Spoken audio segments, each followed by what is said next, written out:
Good morning dear students. अभी तक अपने पिछले लेक्चर में कवर किया था कि जो इमल्शन फॉर्म होता है उसमें कौन कौन से फैक्टर्स रोल प्ले करते हैं और इमल्शन कितना स्टेबल होगा वो कौन कौन से फैक्टर पर डिपेंड करेगा और कौन से टाइप का मेथड अपन उसके ट्रीटमेंट के लिए सेलेक्ट करेंगे, उसके लिए कौन कौन से फैक्टर कंसिडर करने थे, वो सब के बारे में बात करी थी।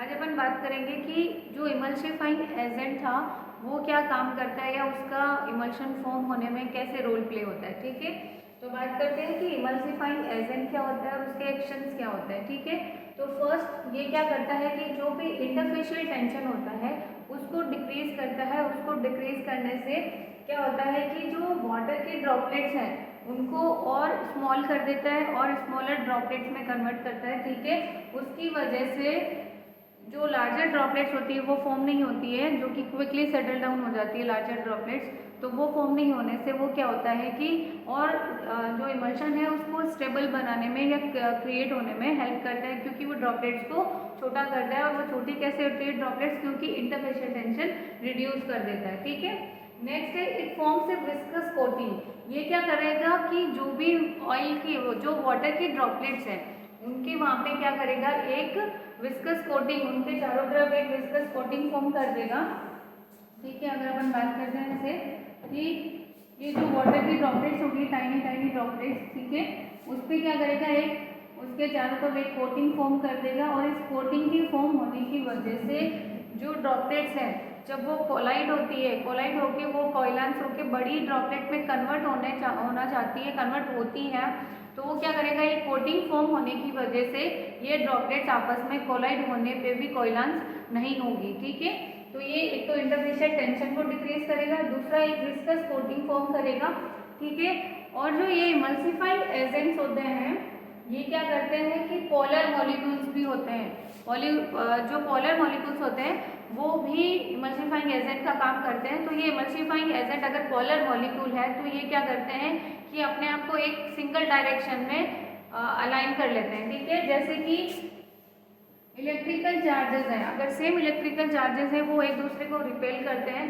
ठीक है, सेम ये भी क्या करते हैं कि अगर पोलर मॉलिक्यूल है तो वो क्या करेंगे, एक सिंगल डायरेक्शन में अपने आप को अलाइन कर लेते हैं। ठीक है, और जो दो ड्रॉपलेट हैं वो क्या करनी चाहिए, कोलाइड होने, अगर उनको कोलाइड होना है और कोइलांस होकर बड़ी ड्रॉप में कन्वर्ट होना है तो उनको क्या करना पड़ेगा कि जो इनके बीच में जो रिपल्शन फोर्स क्रिएट हुआ है, ठीक है, सेम चार्ज होने की वजह से, ठीक है, तो उसकी वजह से जो रिपल्शन या रिपेल फोर्स लग रहा है उसको ओवरकम करना पड़ेगा। उसको अगर वो कोलाइड करना चाहते हैं तो उससे ज़्यादा फोर्स उनको लगाना पड़ेगा जो रिपल्शन फोर्स लग रहा है दो ड्रॉपलेट के बीच में। ठीक है, तो ये वाला काम अगर रिपल्शन है उसको ओवरकम करेगी तभी उनका कोइलेंस होगा। ठीक है, नेक्स्ट है कि इमल्शन क्या होते हैं कि नेचुरल मटेरियल्स हो सकते हैं, लाइक पैराफिन हो सकता है, ठीक है, या फिर रेजिन्स हो सकते हैं, ऑर्गेनिक एसिड्स हो सकते हैं, या मेटेलिक सॉल्ट वगैरह हो सकते हैं, या फिर कुछ कोलाइडल सेल्ट या क्ले वगैरह हो सकते हैं। ठीक है, या फिर एस्फॉल्टिन वगैरह हो सकते हैं। तो ये ऑयल इंडस्ट्री या ऑयल फील्ड में जो अपन को जनरली इमल्सिफाइंग एजेंट मिलते हैं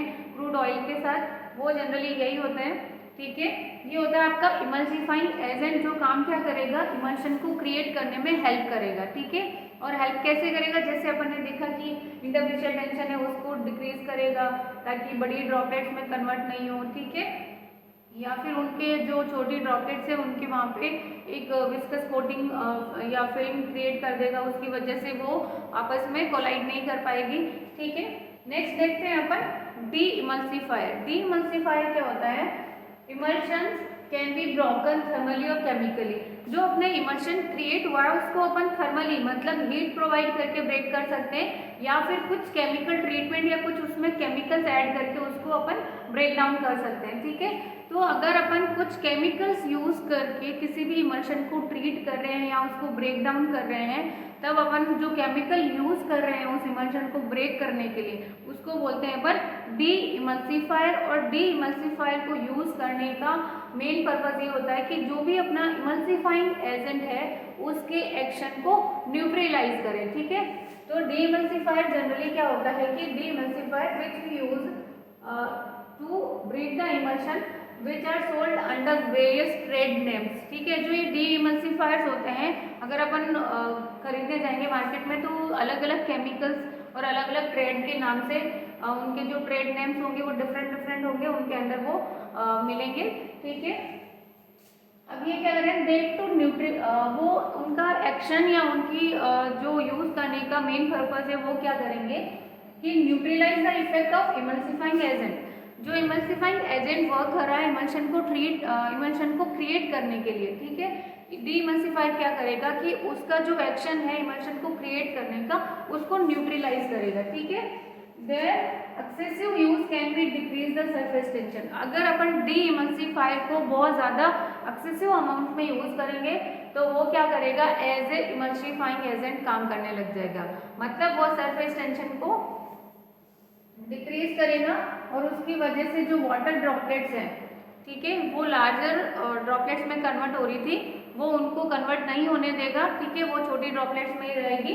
ठीक है, और इससे क्या होगा कि जो भी अपन ट्रीट कर रहे थे ऑयल जो इमल्शन को, वो अपने लिए और डिफिकल्ट हो जाएगा और हो सकता है कि वो एक रिवर्स इमल्शन क्रिएट कर दे। रिवर्स इमल्शन मतलब कि जो ऑयल इन वाटर, मतलब ऑयल अपना डिसकंटिन्यूस फेज में हो जाएगा और वाटर एक कंटिन्यूस फेज में हो जाएगा। ठीक है, जो ये रिवर्स इमल्शन क्रिएट होता है वो बहुत ज़्यादा अपने लिए प्रॉब्लमेटिक हो जाता है उसको ट्रीट करना, क्योंकि जनरली ऑयल फील्ड में जो अपने इमल्शन क्रिएट होते हैं वो क्या होता है, वाटर इन ऑयल इमल्शन। ठीक है, अब ये क्या होता है कि इसके 4 इंपॉर्टेंट एक्शंस होने चाहिए। तो डी इमल्सिफायर है, उसको अगर वर्क करना है तो उसके अंदर क्या क्या उसकी कैपेसिटी क्या क्या होनी चाहिए कि वो ये एक्शंस को क्रिएट करे। ठीक है, तो ये क्या होना चाहिए कि एक strong attraction to the oil water interface. इसमें क्या होना चाहिए कि जैसे इमल्सिफाइंग एजेंट क्या कर रहा था कि जो अपना सरफेस या इंटरफेशियल टेंशन था उसको डिक्रीज कर रहा था। ठीक है, तो ये क्या इसके अंदर ये प्रॉपर्टी होनी चाहिए कि ये जो स्ट्रॉन्ग अट्रैक्शन होना चाहिए ऑयल वाटर इंटरफेस पे। ठीक है, नेक्स्ट है फ्लोकुलेशन, मतलब एक प्रोसेस होती है जिसके अंदर जो फ्लैग्स या छोटे छोटे फ्लॉक्स होते हैं उनको पास पास लाने की प्रोसेस होती है। तो ये प्रोसेस करने का या ये एक्शन लेने का कैपेसिटी उसके अंदर होना चाहिए। नेक्स्ट है कोइलेंस, मतलब छोटी छोटी ड्रॉपलेट्स आपस में आके कंबाइन होके एक बड़ी लार्जर मास में कन्वर्ट होती है, वो एक्शंस भी इसके अंदर होने चाहिए। नेक्स्ट है सॉलिड वेटिंग, मतलब जो भी सॉलिड है उसको अगर इमल्सिफाइंग एजेंट अगर अपना ऑर्गेनिक है या ऐसा कुछ है तो अपन क्या करें उसको ऑयल वेट में कन्वर्ट करें उस सॉलिड को, ताकि वो ऑयल के अंदर ऑयल के कंटिन्यूस फेज के थ्रू होते हुए सेटल डाउन हो।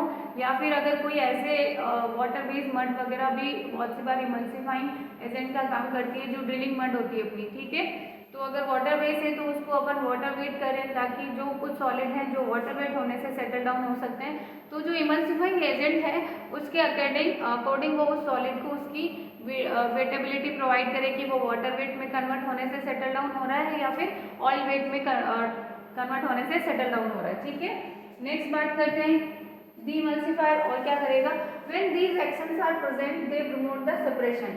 अगर ये चारों एक्शंस उसके अंदर प्रेजेंट होंगे डीइमल्सिफायर में, देन वो क्या करेगा कि जो सेपरेशन प्रोसेस है ऑयल एंड वाटर की उसको प्रमोट करेगा, उसको इंक्रीज करेगा। ठीक है, the demulsifier must have the ability to migrate rapidly through the oil phase, ठीक है, टू द ड्रॉपलेट इंटरफेस। अब जो डीइमल्सिफायर है उसके अंदर ये टेंडेंसी होनी चाहिए कि वो जो ऑयल का कंटिन्यूस फेज है उसके अंदर से रैपिडली पास करे। ठीक है, और कहाँ पे जाके उस पर रेस्ट करे कि जो ड्रॉपलेट का इंटरफेस है वहाँ पे। ठीक है, the demulsifier neutralizes the emulsifier depends on the type of the emulsifier. जो डीइमल्सिफायर है इमल्सिफायर को या इमल्सिफाइंग एजेंट को न्यूट्रलाइज करेगा, वो डिपेंड करेगा कि किस टाइप का इमल्सिफायर वहाँ पे प्रेजेंट है। ठीक है, like iron sulphides, clay and drilling mud can be water wet. इनको क्या करें, वो वाटर वेट करें, causing them to leave the interface and be diffuse to water droplet. ठीक है, ताकि वो क्या करे कि जो भी वाटर ड्रॉपलेट्स हैं उनके साथ कंबाइन करे और सेटल डाउन हो जाए। ठीक है, जैसे दूसरे अगर पैराफिन या एस्फॉल्टिन वगैरह है, ये वाले इमल्सिफाइंग एजेंट प्रेजेंट है तो उनको अपन क्या करते हैं ऑयल वेट में कन्वर्ट करें, so they will disperse in the oil, मतलब वो ऑयल कंटिन्यूस फेज में ही रहे, उसके अंदर सेटल डाउन हो। ठीक है, ये था इमल्सिफाइंग एजेंट का क्या काम होता है और डी इमल्सिफायर का क्या काम होता है। ठीक है, नेक्स्ट अपन देखते हैं इमल्शन ट्रीटमेंट मेथड्स, इमल्शन को ट्रीट करने के लिए कौन कौन से मेथड्स होते हैं, ठीक है। इसके लिए जो भी ट्रीटिंग प्रोसेस या इक्विपमेंट उसको अपन तब तक सेलेक्ट नहीं करते जब तक कि अपन को फिजिकल कैरेक्टरिस्टिक्स पता नहीं है ऑयल एंड वाटर के, ठीक है। अगर मुझे इमल्शन को ट्रीट करना है तो उसमें मुझे पहले पता होना चाहिए कि जो मेरा इमल्शन क्रिएट हुआ है उसमें ऑयल एंड वाटर के फिजिकल कैरेक्टरिस्टिक्स क्या है। अगर ये नहीं पता है या ये मैंने डिटरमाइन नहीं किया है तब तक मैं कोई भी उसका ट्रीट करने का प्रोसेस या फिर उसके लिए कौन सा इक्विपमेंट यूज करूंगी वो मैं डिसाइड नहीं कर सकती, ठीक है, या सेलेक्ट नहीं कर सकती। Emulsified oil is removed by one और मोर ट्रीटिंग प्रोसेस, मतलब जो ट्रीटमेंट के मेथड्स हैं, जो इमल्सिफाइड ऑयल है उसको ट्रीट करने के कौन कौन से मेथड्स हैं। फर्स्ट आपका है या तो अपन सिंपल एक ही मेथड यूज कर सकते हैं या कॉम्बिनेशन में एक या दो मेथड यूज कर सकते हैं, ठीक है। तो फर्स्ट है chemical addition. Chemical addition means अपन कुछ केमिकल्स ऐड करेंगे, लाइक डी इमल्सिफाइड की अपन बात कर रहे थे, वो क्या था, एक जनरली एक केमिकल था, वो क्या कर रहा था, इमल्सिफाइंग एजेंट के एक्शन को न्यूट्रलाइज कर रहा था ताकि अपना जो इमल्शन क्रिएट हो रहा है वो क्रिएट ही ना हो, ठीक है। तो अपन कुछ केमिकल्स ऐड करके उसको ट्रीट कर सकते हैं। नेक्स्ट है आपका सेटलिंग टाइम। अपन क्या कर सकते हैं कि जो भी अपना इमल्शन क्रिएट हुआ है उसको एक प्रॉपर सेटलिंग टाइम प्रोवाइड करें, ठीक है। मतलब अपना हो सकता है कि इमल्शन ज़्यादा स्टेबल नहीं क्रिएट हुआ, ज़्यादा टाइट इमल्शन क्रिएट नहीं हुआ, तो अपन क्या करेंगे कि कुछ सेटलिंग टाइम प्रोवाइड करेंगे ताकि ऑयल एंड वाटर है वो सेटल डाउन हो जाए, उनको एनफ टाइम मिले ताकि वो आपस में सेटल डाउन हो जाए, सेपरेट हो जाए, ठीक है। या फिर अपन हीट प्रोवाइड कर सकते हैं, मतलब उसका टेम्परेचर इंक्रीज कर सकते हैं, ऑयल एंड जो इमल्शन है उसको टेम्परेचर या हीट प्रोवाइड करेंगे, उससे इमल्शन को ट्रीट कर सकते हैं। या फिर अपन इलेक्ट्रोस्टैटिक कोएलेंसिंग प्रोवाइड कर सकते हैं, ठीक है। तो ये सारे मेथड्स के बारे में अपन डिटेल से पढ़ेंगे। फिर देखते हैं फर्स्ट मेथड अपना केमिकल एडिशन, ठीक है। जो केमिकल अपन ऐड कर रहे थे उसका क्या प्रोसीजर रहेगा या क्या वर्क करेगा, वो क्या करेगा, the purpose of treating chemicals the oil and water separate rapidly, ठीक है। जो केमिकल अपन यूज करेंगे उसका पर्पज क्या रहेगा कि वो ऑयल एंड वाटर को रैपिडली सेपरेट करे या उसको जल्दी से ट्रीट करे, ठीक है।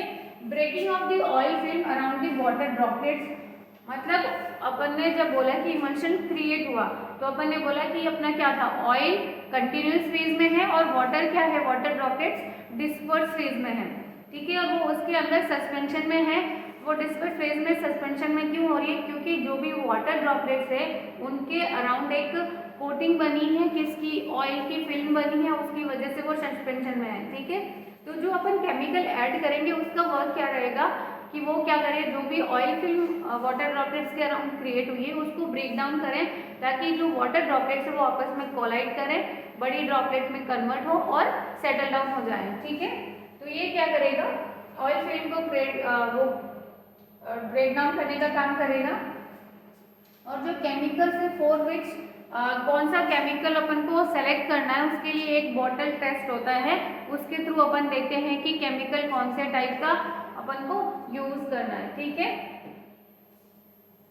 The amount of chemical required can not be predicted, जो अपन को कितना अमाउंट ऑफ केमिकल अपन जो ऐड कर रहे हैं उसका अमाउंट अगर अपन को पता करना है तो अपन क्या, जैसे बोला कि अपन बॉटल टेस्ट यूज कर रहे थे, बॉटल टेस्ट कर रहे थे कि केमिकल कौन सा ऐड करना है, कितना ऐड करना है, ठीक है। बट उस बॉटल टेस्ट के अकॉर्डिंग अपन ये प्रिडिक्ट नहीं कर सकते कि कितना अमाउंट मुझे केमिकल का ऐड करना है। अगर मुझे ये एग्जैक्टली पता करना है कि कितने अमाउंट में मैं केमिकल को यूज़ करूँ या उसको ऐड करूँ कि मेरा इमल्शन ट्रीट हो जाए, तो उसके लिए मुझे क्या करना पड़ेगा कि अपन इसको अपन तभी प्रिसाइजली बोल सकते हैं कि इतना केमिकल इतने अमाउंट में प्रेजेंट होगा तब मेरा इमल्शन ट्रीट हो जाएगा। ये अपन को फील्ड में अप्लाई करके देखना पड़ेगा, फील्ड टेस्ट के जो डेटा होंगे उसी के अकॉर्डिंग अपन डिटरमाइन कर पाएंगे, ठीक है।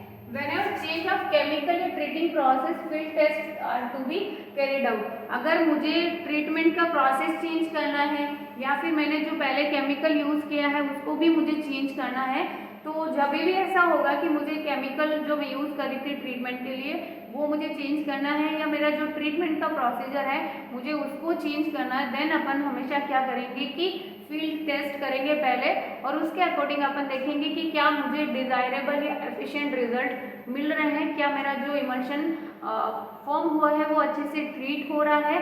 और अपन ये भी ध्यान रखेंगे कि कम से कम अमाउंट में केमिकल को यूज करें, ताकि कम अमाउंट में भी अगर केमिकल को यूज कर रही हूँ मैं तो वो उसको इमल्शन को मेरे ट्रीट करके दे। ठीक है, अब मुझे the performance of chemical injection pumps या मीटरिंग पंप्स, जो मुझे केमिकल को इंजेक्ट करने के लिए मैं पंप वगैरह यूज करूंगी, ठीक है, या फिर कुछ मीटर्स वगैरह यूज करूंगी, तो मुझे उन सब का ऑपरेटिंग या उनकी एफिशिएंसी क्या है, वो कैसे ऑपरेट हो रहे हैं, मुझे वो भी टेस्ट करना पड़ेगा। ठीक है, उसके अलावा कि segregation of wells according to the quality of oil production, मैं क्या करूंगी कि एक सेग्रीगेशन अलग अलग कर लूंगी, वेल्स को सेग्रीगेट कर लूंगी कि कौन से वेल से किस टाइप का ऑयल प्रोड्यूस हो रहा है और उससे किस टाइप का इमल्शन, स्टेबल इमल्शन क्रिएट हो रहा है या फिर नॉर्मल इमल्शन क्रिएट हो रहा है। ठीक है, तो उसके अकॉर्डिंग मैं सेग्रीगेट करके फिर मैं ट्रीटिंग प्रोसेस या केमिकल एडिशन वाला प्रोसेस यूज करूंगी। ठीक है, नेक्स्ट है chemical selection. Before selection of a chemical, understanding of the contribution of the treating equipment is necessary.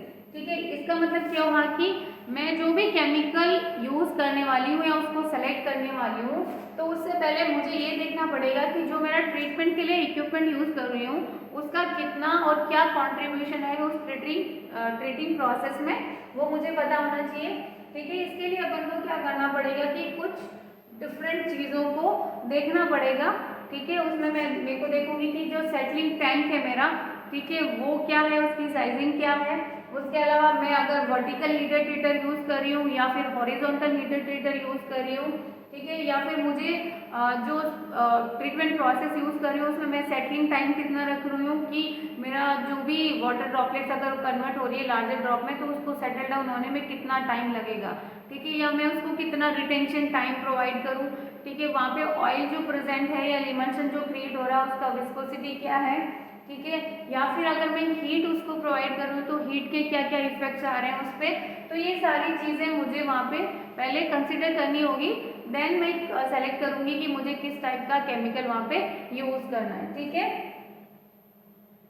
Next अपन बात करते हैं कि कंट्रोलिंग फैक्टर क्या क्या होंगे। कोई भी जो हीटेड ट्रीटेड या कोई भी इक्विपमेंट में यूज करूँगी तो उसके लिए मुझे क्या क्या चीज़ें पहले पता होनी चाहिए। ठीक है, तो उसके लिए अपन को फर्स्ट पता होनी चाहिए द हीट कैपेसिटी रिक्वायर्ड। ठीक है, कि मुझे उसका हीट कैपेसिटी क्या रहेगा वो पता होना चाहिए। उसके अलावा the maximum settling time required, जो सेटलिंग टाइम है वो मैक्सिमम मैं कितना प्रोवाइड करूँ कि मेरा वाटर ड्रॉपलेट उसमें से सेटल डाउन हो। ठीक है, नेक्स्ट अब जो एस्टिमेट करेंगे अपन हीट कैपेसिटी, उसके लिए मुझे क्या क्या डेटा रिक्वायर्ड होगा। ठीक है, तो मुझे डेटा पता होना चाहिए कि total volume of well fluid to be treated, मुझे जो वेल फ्लूइड है मतलब मेरे पास जितना अमाउंट ऑफ फ्लूइड कितना है उसको मुझे पता होना चाहिए कि मुझे इतने अमाउंट ऑफ फ्लूइड को ट्रीट करना है। ठीक है, फिर कंपोजिशन बाय वॉल्यूम, जो फ्लूइड है उसका कंपोजिशन बाय वॉल्यूम की कितना वॉल्यूम ऑफ वाटर है, कितना वॉल्यूम ऑफ ऑयल है, कितना परसेंट है वाटर और ऑयल का। ठीक है, वो मुझे पता होना चाहिए। Next initial temperature of the well fluid, जो वेल से मुझे फ्लूइड मिल रहा है उसका इनिशियली कितना टेम्परेचर है। ठीक है, अगर मैं हीट ट्रीटमेंट का मेथड यूज कर रही हूँ या हीट कैपेसिटी की बात कर रही हूँ तो मैं देखूंगी कि उसका जो फ्लूइड मुझे मिल रहा है उसका इनिशियल टेम्परेचर कितना है। ठीक है, treating temperature required to break the emulsion, मुझे कितना टेम्परेचर और प्रोवाइड करना पड़ेगा उस ट्रीटमेंट को या उस इमल्शन को ब्रेक करने के लिए या उस ट्रीटमेंट को कैरी आउट करने के लिए। ठीक है, नेक्स्ट बात करते हैं maximum volume of clean oil to be treated, मुझे कितना वॉल्यूम ऑफ ऑयल है उसको ट्रीट करना है। ठीक है, average settling time required to break the emulsion, ठीक है, एवरेज जो कितना टाइम चाहिए होगा मुझे उस इमल्शन को ब्रेक करने के लिए। ठीक है, तो ये सारे फैक्टर्स या डेटा मुझे पता होना चाहिए किसी की इक्विपमेंट की हीट कैपेसिटी पता करने के लिए। ठीक है, अब बात करते हैं अपन केमिकल एडिशन की बात कर चुके थे फर्स्ट मेथड की कि केमिकल ऐड करेंगे कैसे सेलेक्ट करेंगे वो सब। अब बात करते हैं अपन हीट ट्रीटमेंट की, हीटर ट्रीटर की। ठीक है, तो इसमें क्या होता है कि हीटर्स हीटर्स यूज कर सकते हैं अपन। हीटर्स क्या करेंगे, टेम्परेचर को इंक्रीज करने का काम करते हैं, ठीक है, हीट प्रोवाइड करने का काम करते हैं। तो नेक्स्ट सेकेंड मेथड अपना हीटर है। उसमें क्या होता है, डायरेक्ट हीटर होते हैं और इनडायरेक्ट हीटर भी होते हैं, ठीक है। अब हीटर्स का क्या काम होता है, heater are the vessels used to raise the temperature of the liquid before it enters the gun barrel, wash tank और ए ट्रीटर, ठीक है। हीटर्स का मेन काम क्या होगा कि जो भी मेरा फ्लूइड है, जो इमल्शन क्रिएट हुआ है, उसको अगर मुझे किसी भी ट्रीटिंग इक्विपमेंट में डालना है तो उससे पहले वो उसका टेम्परेचर इंक्रीज करने का काम करेगा, ठीक है। They are use to treat crude oil emulsion. अपन कहाँ पे यूज करेंगे, जो क्रूड ऑयल का इमल्शन है उसको ट्रीट करने के लिए यूज करेंगे। Two types of heater treater commonly use कर मतलब हीटर्स यूज करते हैं अपन अपस्ट्रीम ऑपरेशन में, डायरेक्ट फायर्ड हीटर और इनडायरेक्ट फायर्ड हीटर्स, ठीक है। अब बहुत टाइप ऑफ जो हीटर्स होते हैं उनमें, जैसे आपने हीट एक्सचेंजर की बात करी थी, उसमें shell and tube heat exchanger था। इसमें क्या होता है, शेल होती है और एक फायर ट्यूब होती है। वो फायर ट्यूब का काम क्या होगा कि वो हीट प्रोवाइड करने का काम करेगी, ठीक है। और जो फायर ट्यूब में हीट जनरेट होगा वो या तो अपन वाटर को as a medium water bath में रखेंगे, मतलब वाटर को अपन हीट प्रोवाइड करेंगे, देन वाटर से जो हीट जनरेट हुई वो उस इमल्शन को मिलेगी, ठीक है। या फिर इनडायरेक्ट हीटर्स है, उनमें क्या होता है कि एक थर्ड एलिमेंट और होता है जिसको प्रोसेस कॉइल बोलते हैं, ठीक है। हीटर्स हैव स्टैंडर्ड एसेसरीज, जो हीटर्स होंगे उनमें अपना खुद का स्टैंडर्ड एसेसरीज होगी, उसके अलावा उसमें क्या होगा, बर्नर्स होंगे, गैस रेगुलेटर होंगे, रिलीफ वाल्व वगैरह होंगे, ठीक है। या फिर थर्मोमीटर्स होंगे, टेम्परेचर कंट्रोलर होंगे, ये सारे उसके एसेसरीज या एक्स्ट्रा जो उसके इक्विपमेंट होंगे उसके पार्ट्स होंगे, ठीक है। फिर बात करते हैं अपन इनडायरेक्ट फायर्ड हीटर्स की, ठीक है। तो इनडायरेक्ट फायर्ड हीटर में क्या होता है, इनडायरेक्ट फायर्ड हीटर, ये डायग्राम में जैसे अपन देख रहे हैं कि ये इनडायरेक्ट फायर्ड हीटर है। इसमें क्या है, इसमें क्या होगा कि where oil flows through tube that are immersed in water, ठीक है। यहाँ पे जो ऑयल या जो इमल्शन अपना फ्लो करेगा वो किसके अंदर से फ्लो करेगा, एक ट्यूब के अंदर फ्लो करेगा, और वो क्या है, डायरेक्टली वो किसमें इमर्ज है, एक वाटर में इमर्ज है, ठीक है।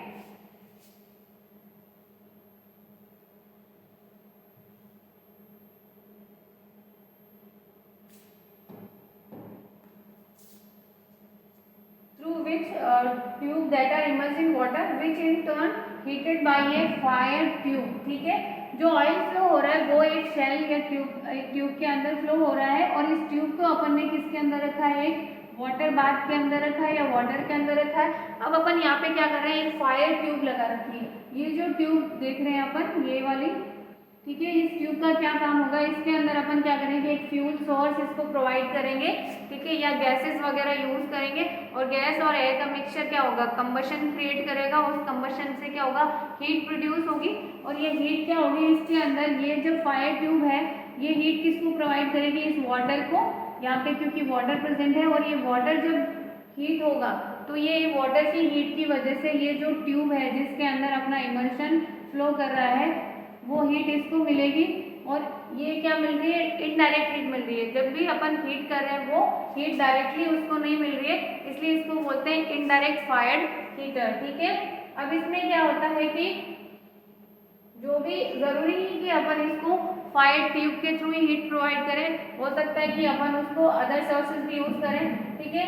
वो अपन इलेक्ट्रिकल इमर्स हीटर्स भी यूज कर सकते हैं उसको फायर करने के लिए, या फिर स्टीम वगैरह यूज कर सकते हैं, ठीक है।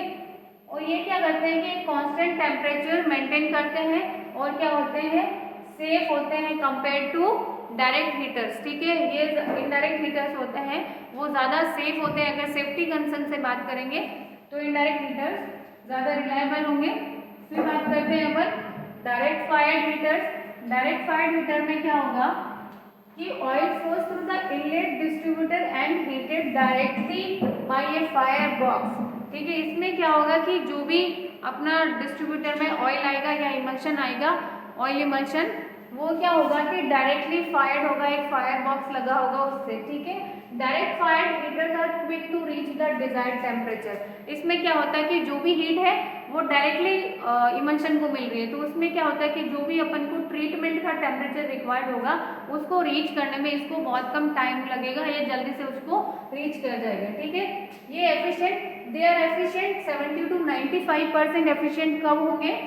If fuel gas is available, अपने पास फ्यूल गैस अवेलेबल है and high volume of oil required to be treated, अगर अपन को हाई वॉल्यूम है ऑयल का उसको ट्रीट करना है तब ये क्या होंगे? अपने लिए ज़्यादा एफिशिएंट होंगे, अपन को एफिशिएंसी ज़्यादा मिलेगी। ठीक है, अब अपन ने जैसे बोला कि सेफ्टी कंसर्न की बात करते हैं तो इनडायरेक्ट हीटर्स हैं वो ज़्यादा सेफ होते हैं। ठीक है, अब इसमें बात करते हैं कि इसमें अपन ने बोला कि डायरेक्टली जो हीट, जो फायर बॉक्स है उससे डायरेक्ट हीट ऑयल को मिल रही है, they are hazardous and required special safety equipment, इसलिए इसमें क्या होता है कि special type of safety equipment अपन को रिक्वायर्ड होंगे। ठीक है, अब इसमें क्या है कि वो डायरेक्टली कांटेक्ट में है ऑयल के। ठीक है, ये ऑयल, देन स्केल में भी फॉर्म, जहाँ पे ऑयल साइड होगा वहाँ पे क्या होगा, अगर ऑयल या ऑयल इमल्शन है तो उसके अंदर जो वाटर प्रेजेंट है अगर उसकी टेंडेंसी ये है कि वो स्केल फॉर्म करें तो उस साइड में क्या होगा, स्केल फॉर्म होने की टेंडेंसी ज़्यादा हो जाएगी, उसकी वजह से जो हीट उसको डायरेक्टली मिल रही थी वो क्या हो जाएगी, उसकी एफिशिएंसी कम हो जाएगी, वो उस हीट को कम एब्जॉर्ब कर पाएगी। ठीक है, और हो सकता है कि अगर ऑयल का लेवल क्या होगा कि बिलो द फायर बॉक्स चला जाए या फायर ट्यूब चला जाएगा तब क्या होगा कि वो रप्चर हो सकती है फायर ट्यूब और उसकी वजह से मेजर फायर एक्सीडेंट हो सकता है।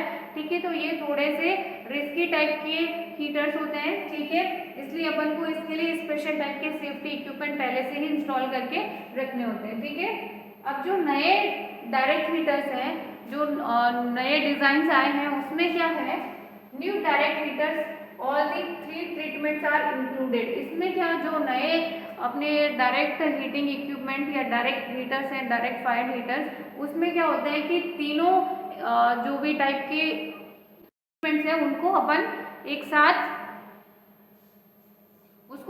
अपन ट्रीट कर सकते हैं। ठीक है, इनका new direct heaters like chemical, thermal and electrical. ठीक है, ये सारे इसमें क्या डिफरेंट चेम्बर्स, तीनों ही चेम्बर्स प्रेजेंट होंगे। ठीक है, और उन चेम्बर्स को अपन यूज कर सकते हैं ताकि वो एफिशिएंटली ब्रेक कर सके इमल्शन को और उसको ट्रीट कर सके। और इस टाइप के इक्विपमेंट या इस टाइप के डायरेक्ट फायर हीटर्स को अपन बोलते हैं हीटर ट्रीटर्स। ठीक है, अब बात करते हैं कि हीटर ट्रीटर क्या होते हैं। इसमें भी 2 टाइप के हीटर ट्रीटर होते हैं। ठीक है, एक होता है आपका वर्टिकल टाइप का हीटर ट्रीटर, एक आता है हॉरिजॉन्टल टाइप का हीटर ट्रीटर। ठीक है, तो अपन बात करते हैं, ये आपका डायरेक्ट फायर हीटर है। इसमें क्या होता है कि ये जो फायर बॉक्स है डायरेक्टली उसको हीट प्रोवाइड कर रहा है। ठीक है, हीटर ट्रीटर की बात करते हैं, ये क्या heater treater are improved over the gun barrel, मतलब जो सेटलिंग टैंक अपन यूज कर रहे थे उससे इम्प्रूव्ड वर्जन है। ठीक है, हीटिंग सिस्टम भी इसमें है। Many design are available for various crude, बहुत अलग अलग टाइप के डिजाइन अवेलेबल है, अलग अलग टाइप के क्रूड के अकॉर्डिंग और डिफरेंट फ्लो रेट्स के अकॉर्डिंग, कोरोजन के अकॉर्डिंग और वेदर कंडीशंस के अकॉर्डिंग। ठीक है, अब बात करते हैं कि heater treated are less expensive, मतलब उनकी जो कॉस्टिंग होती है वो बहुत कम होती है, इंस्टॉलेशन कॉस्ट भी इनका कम होता है। ठीक है, और ये प्रोवाइड करते हैं ग्रेटर हीट एफिशिएंसी, जो हीट ये प्रोवाइड करेंगे उनकी एफिशिएंसी ज़्यादा होगी। ठीक है, और greater flexibility and easy handling. अब इनका एडवांटेज क्या है, एडवांटेज की बात करें तो ये इनएक्सपेंसिव है। ठीक है, इनका जो इंस्टॉलेशन कॉस्ट है वो भी लो है, इनका हीट कैपेसिटी है या एफिशिएंसी है वो भी ज़्यादा है। ठीक है, और ये फ्लेक्सिबल है, अलग अलग वेदर कंडीशंस के लिए या अलग अलग प्लेटफॉर्म या अलग अलग फील्ड के अकॉर्डिंग अपन उनकी डिजाइनिंग को एडजस्ट कर सकते हैं। ठीक है, and provide less storage space for basic sediment and the sand and the sediments. ठीक है, फिर बात करते हैं अपन की जो इनका रिटेंशन टाइम है वो जनरली कम होता है, मिनिमम होता है, वो होता है लाइक 10 to 30 मिनट्स। ठीक है, फिर बात करते हैं कि जो बिल्टअप ऑफ सेडिमेंट्स, इसमें क्या होता है कि अपन ने बोला कि जो sand and basic sand and sediments हैं उनके लिए स्पेस या स्टोरेज कम होता है, तो बहुत सी बार क्या होता है वो उसके बॉटम में या कहीं पे फॉर्म अप हो जाते हैं, बिल्डअप हो जाते हैं, तो अपन क्या करते हैं टाइम टू टाइम क्या होता है इनका इंस्पेक्शन होता है। उसमें अपन देखते हैं कि कहीं पे स्केल या कोरोजन वगैरह फॉर्म नहीं हुआ हो, अगर हुआ है तो अपन उसको फिर से ट्रीट करते हैं ताकि वो एफिशिएंटली वर्क करे। ठीक है, करते हैं वर्टिकल हीटर ट्रीटर की। वर्टिकल हीटर ट्रीटर क्या होगा, जैसे अपन डायग्राम में देख रहे हैं, ये काइंड ऑफ हॉरिजॉन्टल सेपरेटर जैसा ही दिखता है, बट उसमें जो सेक्शंस थे वो सेपरेटेड डिफरेंट था, हीटर ट्रीटेड के सेक्शन है वो डिफरेंट है, ठीक है। अब इसमें क्या है, vertical heater treater consist of 4 major sections, ठीक है। इसके अंदर 4 मेजर सेक्शन होंगे। कौन कौन से, फर्स्ट होगा free water knockout, free water को नॉकआउट करने का सेक्शन होगा। फ्री वाटर को नॉकआउट करने का सेक्शन कौन सा होगा आपका, सबसे बॉटम पे होगा। जो भी अपना फ्री वाटर होगा उसको नॉकआउट या उसको ड्रेन करने का सेक्शन होगा, ठीक है। फिर बात करते हैं हीटिंग, यहाँ पे एक हीटिंग सेक्शन होगा जो इमल्शन को ट्रीट करने के लिए या उसको हीट प्रोवाइड करने का काम करेगा। नेक्स्ट होगा water washing section, water washing process देखा था अपन ने, उसको प्रोवाइड करने का एक सेक्शन अलग से होगा, ताकि जो भी ऑयल के अंदर वाटर ड्रॉपलेट्स है वो ऑयल वाटर इंटरफेस से होके पास करे और जो वाटर की ड्रॉपलेट्स है वो आपस में कोलाइड होके सेटल डाउन हो, सेपरेट हो, ठीक है। उसके अलावा एक कोलाइंसिंग एंड सेटलिंग सेक्शन भी होगा, ठीक है। तो ये 4 मेजर सेक्शन होंगे इसमें वर्टिकल में, ठीक है। अब जो इनकमिंग फ्लूइड है वो एंटर करेगा टॉप से, यहाँ से जैसे अपन बात करें इस डायग्राम के अकॉर्डिंग देखें तो यहाँ से अपना क्या है, इमल्शन जो भी है वो यहाँ से इनलेट करेगा, इनलेट करके ये किसके थ्रू जाएगा, यहाँ पे एक डाउन कमर लगा होगा उसके थ्रू यहाँ पे जाएगा, ठीक है। और जो fluid enters the top of the treater into a gas separator section, यहाँ पे ऊपर क्या है, गैस को सेपरेट करने का सेक्शन है, उसके वहां से सेपरेट करेगा और डाउन कमर के थ्रू नीचे जाएगा, ठीक है।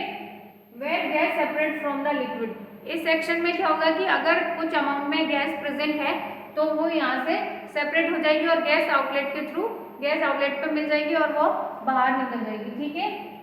Adequate dimensions are required to separate the gas from the inlet, ये जो हीटर ट्रीटर है उसका डायमेंशन है वो प्रॉपर होना चाहिए ताकि गैस भी अपनी उसके अंदर से सेपरेट हो, ठीक है।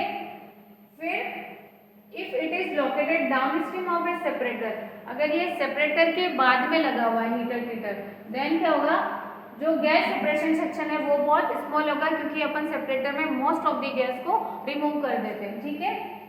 और फिर अगर ये जो सेक्शन होगा वो स्मॉल होगा और उस सेक्शन में क्या होगा, एक इनलेट डाइवर्टर फिर मिस्ट एक्सट्रैक्टर होगा, उसके थ्रू गैस आउटलेट पे गैस सेपरेट होकर मिल जाएगी, ठीक है। Liquid flows through a downcomer, जो लिक्विड है गैस सेपरेट हो गई, अब जो लिक्विड है वो क्या करेगा, इस डाउन कमर के through to the base of the treater, ये ट्रीटर के बेस तक जाएगा जहाँ पे अपना क्या है, फ्री वाटर नॉकआउट सेक्शन है। और फ्री वाटर नॉकआउट सेक्शन का काम क्या है कि जो भी फ्री वाटर है उसको वाटर आउटलेट के थ्रू आउटलेट पे प्रोवाइड करें which serves as a free water knockout, ठीक है। If the oil flow rates are more, अगर ऑयल की फ्लो रेट्स ज़्यादा है देन वाटर आउटलेट पे वाटर को आने के लिए क्या होगा कि थोड़ा सा अपन को रिटेंशन टाइम प्रोवाइड करना पड़ेगा ताकि जो वाटर ड्रॉपलेट्स है वो ऑयल में से सेटल डाउन हो जाए, ठीक है। नेक्स्ट बात करते हैं अपन, डाउन कमर से अपन को मिला है, फिर जो भी सेपरेटेड वाटर है वो flows out through the water leg through the level control valve, जो भी वाटर हुआ है सेपरेट वो अपन को फ्री वाटर आउटलेट पे मिल जाएगा और वो किससे कंट्रोल रहेगा, water outlet valve, level control valve से, ठीक है। If any gas flashed from the oil due to heating, it is captured on the condensing head. इसमें क्या होगा कि अगर किसी भी वजह से जो अपन हीट कर रहे थे फ्लूइड उसकी वजह से अगर कुछ गैस फ्लैश्ड आउट हुई है ऑयल के साथ, देन क्या होता है कि एक कंडेंसिंग हेड लगा होता है। कंडेंसिंग हेड का काम क्या होगा कि वो उस गैस को वहाँ पे कैप्चर कर ले, ठीक है। फिर any gas that didn't condense, वो कंडेंस अगर नहीं हुई है गैस, देन वो क्या करेगी, flows through the equalizing line to the gas separation section. देखो जैसे डायग्राम में अपन ने देखा था, ठीक है, तो इसमें यहाँ पे क्या है, गैस इक्विलाइजर लगा होता है, ठीक है, और यहाँ पे एक कंडेंसिंग हेड भी लगा होगा। यहाँ पे अगर कोई भी गैस फ्लैश आउट हुई है हीट की वजह से तो वो क्या करेगी, कंडेंसिंग हेड में जाएगी और कंडेंस आउट हो जाएगी। अगर वो कंडेंस नहीं हो रही है तो वो क्या करेगी, इस गैस इक्विलाइजर लाइन के थ्रू पास होके कहाँ पे जाएगी, गैस सेपरेशन सेक्शन में, और वहां से वो सेटल डाउन हो जाएगी, ठीक है। फिर क्या होगा, if this gas passes through a went type mist extractor, जो भी गैस होगी वो पास करेगी जो भी मिस्ट एक्सट्रैक्टर अपन ने लगा रखा है उसके थ्रू, ठीक है। फिर बात करें अब, अगर great amount of liberated gas है वहां पे, it can create enough turbulence and disturb the inlet and inhibit the coalescence. अगर ज़्यादा अमाउंट में गैस प्रेजेंट तो वो क्या करेगी, एक टर्बुलेंस क्रिएट करेगी, और टर्बुलेंस क्रिएट करने की वजह से जो अपना कोइलांसिंग सेक्शन है जिसमें जो वाटर ड्रॉपलेट्स है वो आपस में कोलाइड कर रही है, कलेक्ट हो रही है, कलेक्ट लार्जर ड्रॉप में कन्वर्ट हो रही है ताकि वो ऑयल में से सेटल डाउन हो जाए, तो वो उसको डिस्टर्ब कर देगी, ठीक है। They tend to keep the water droplet from settling out and may even carry over the oil outlet. वो क्या करेगी, ऑयल वाटर जो ड्रॉपलेट्स है उनको कोलाइड होने से प्रिवेंट करेगी, और क्या करेगी कि जो भी सेटलिंग सेक्शन में अपन बात कर रहे थे वो ऑयल आउटलेट के थ्रू जो वाटर ड्रॉपलेट्स है उसके साथ कैरी आउट कर देगी, ठीक है। The oil level is maintain by pneumatic और लेवल ऑपरेटेड डंप वॉल, ठीक है। जो ऑयल का लेवल अपन मेंटेन करेंगे वो या तो न्यूमेटिक वॉल्स के थ्रू करेंगे या लेवल कंट्रोलर लगा के करेंगे, ठीक है। और वाटर का जो लेवल कंट्रोल होगा वो लेवल कंट्रोल वॉल से या इंटरफेस लेवल कंट्रोलर से कंट्रोल करेंगे या फिर एक्सटर्नल वाटर लेग से कंट्रोल करेंगे, ठीक है। ये थे आपके वर्टिकल हीटर ट्रीटर, ठीक है। नेक्स्ट बात करते हैं अपन हॉरिजॉन्टल ट्रीटर और हीटर ट्रीटर की, वो अपन बात करेंगे नेक्स्ट वीडियो में, ठीक है। Thank you.